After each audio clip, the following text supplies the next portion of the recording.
करवाइए। आप तो रिकॉर्डिंग ही नहीं करते क्योंकि आप पहले से सुनना चाहते हैं, मैं वही लिखवाऊंगा क्योंकि मुझे स्लम वाले को कास्ट दिखाना है, मैं जानबूझ के उसका रिकॉर्डिंग ही नहीं करूंगा, मुझे वही सुनाना है। तो जब आप ये प्रेशर लेते हैं अपने, so I think bring making qualitative research more professional and more steps or scientific is a way to reduce the value bias that is implicit in scientific research, in qualitative research. So in order to reduce the implicit value bias, we have to make it more and more technical and more rigorous. There's a question: which one will you prefer more while carrying out a particular research, quantitative or qualitative? Definitely, both of them have their own application, but the data may be manipulated and the people may change their views. Correct. That's a good point. Uh, I do not know why, but maybe it is out of ignorance or whether it is our love for science and engineering and doctor in our socialization as students that we presume that quantitative data cannot be manipulated and qualitative data can be manipulated.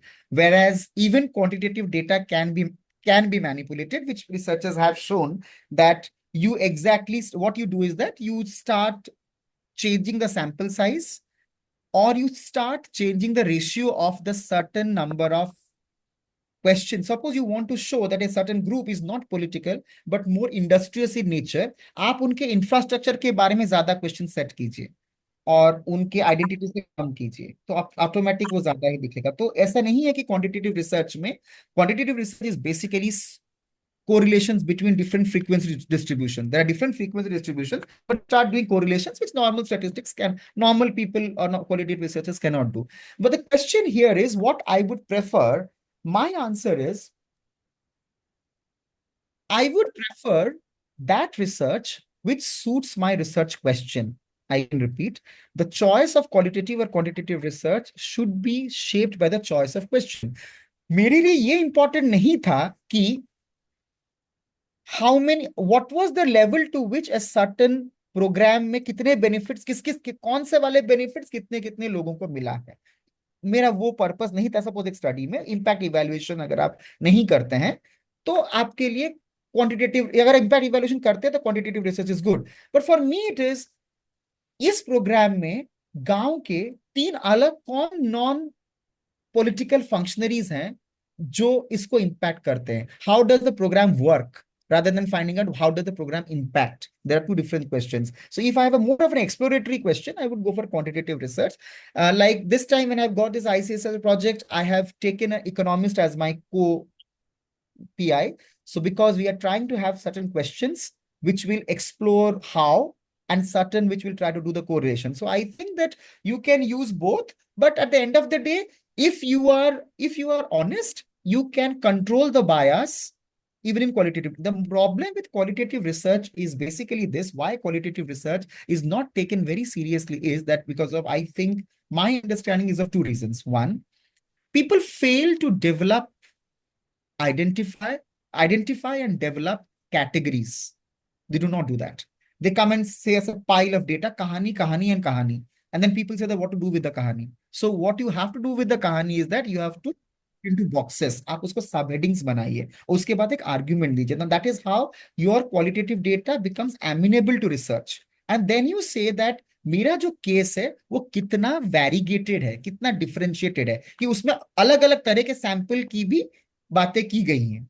तो ये मतलब differentiation with in a sample, categorization in data representation, differentiation within the sample, and categorization of research findings. This makes qualitative data equally appealing. Otherwise, if you just write it stories and stories, then what happens, जो इन्होंने कहा कि वो general tendency आ जाता है qualitative research में कि वो जेन्युइन नहीं है और it is not that rigorous. Okay.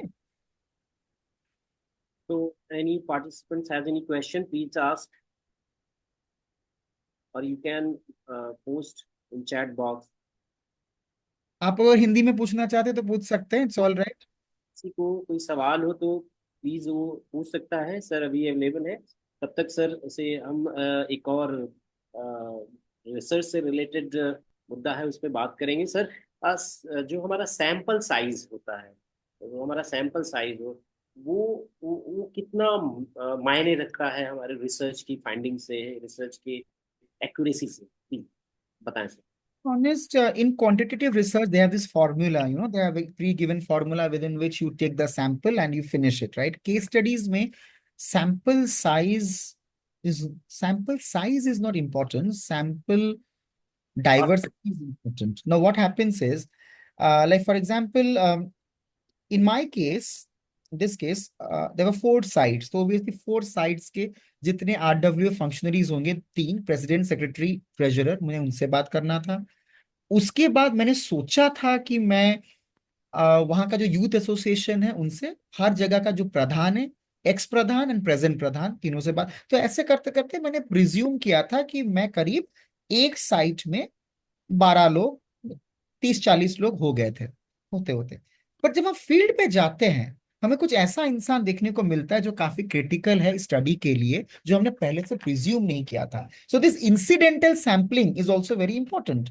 So it is because otherwise उसके बिना स्टोरी अधूरी रह जाती है, because you can not pre. So one is that, कितने का मतलब, तो of course I mean at the end of the day your sample size is not important, but your representativeness of the sample is more important, especially when you do case study representativeness की। तो आप हर section से कुछ को लीजिए and then be open to include more sample as and when you progress with the study in qualitative research. Quantitative में honestly they have this formula which they use कि इतना होना चाहिए, वो n is equal to 30 minimum होना चाहिए। That stupid की तरह हम लोग बात करते हैं। I will not comment on that, I am not a quantitative researcher. उनका होता है कुछ 500 लेते हैं, उसका एक फॉर्मूला होता है कि वो यूनिवर्स के हिसाब से वो सैंपल डिटरमिन हो जाता है। यूनिवर्स साइज जितना है उस हिसाब से कितना सैंपल होगा, that is. But for us, क्योंकि क्वालिटेटिव में कोई सैंपल साइज दिया नहीं रहता है, मेरा आई हैव रेड थीसिस जो 10 नैरेटिव पे बिल्ड लिखा है, बनाया है, और कितने लोगों ने। हाँ, और एक इंपॉर्टेंट बात है, जब आप क्वालिटेटिव रिसर्च करते हैं, yes that's a good question which you asked, which most of us do not do. In Indian researchers, I find many do not do.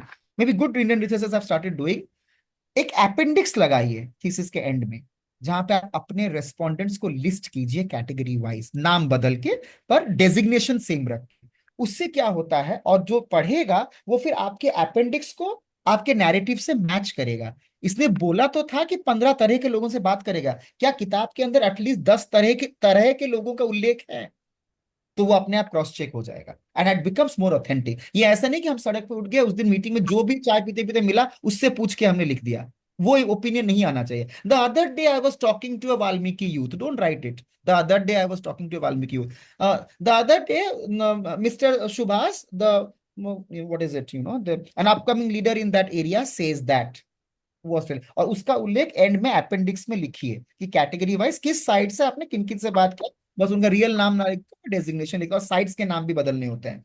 Do not keep the same site, वरना तो वहां पता चल जाएगा। Designation और site हो गया तो फिर इस कॉलोनी का एसोसिएशन का प्रेसिडेंट जो है उसी के बारे में लिखा है आपने, तो फिर place and people designations can remain the same, you should change it. So मेरा मेरा सपोज पता है कि ईस्ट दिल्ली में उसका था त्रिलोकपुरी, बट मैं त्रिलोकपुरी नाम जमजमपुरी कुछ हमने लिख दिया, तो दैट इट्स ऑल राइट। तो you can be, so no one can not be try in a case of law कि आपने कैसे लिख दिया कि त्रिलोकपुरी में ऐसा होते हैं ना, हमने तो लिखा ही नहीं है।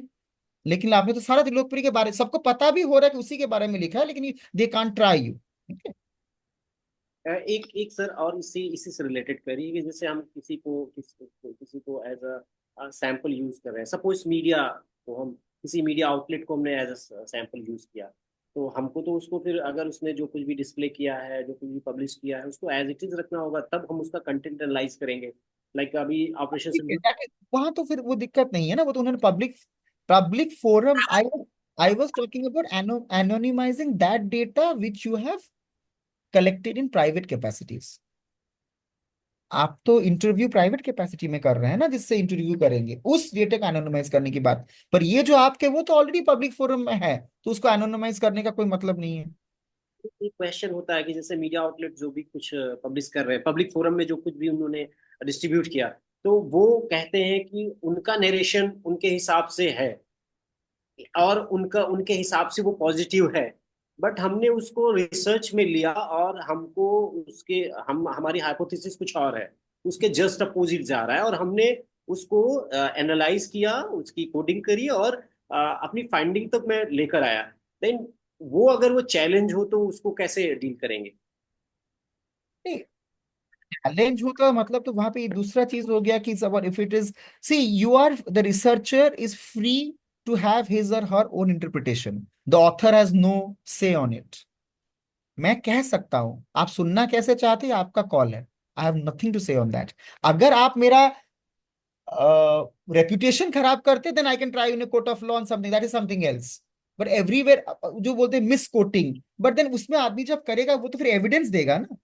You won't misquote them, you will say that see आप ही के लेख से हमने 4 बार ये टर्म का हमको मिला है, you will evidence. So you will not give a blatant, you will not get a blatant accusation, you will do an analysis। Actually आप जो कह रहे हैं ना वो कुछ अलग है। आप, मैं समझ, आप ये कह रहे हैं कि उन्होंने निकाला था state of affairs in a certain company, पर आप उसमें से निकाल लाए कुछ और जो उन्होंने ध्यान में भी नहीं रखा था, एक विच एक देवर।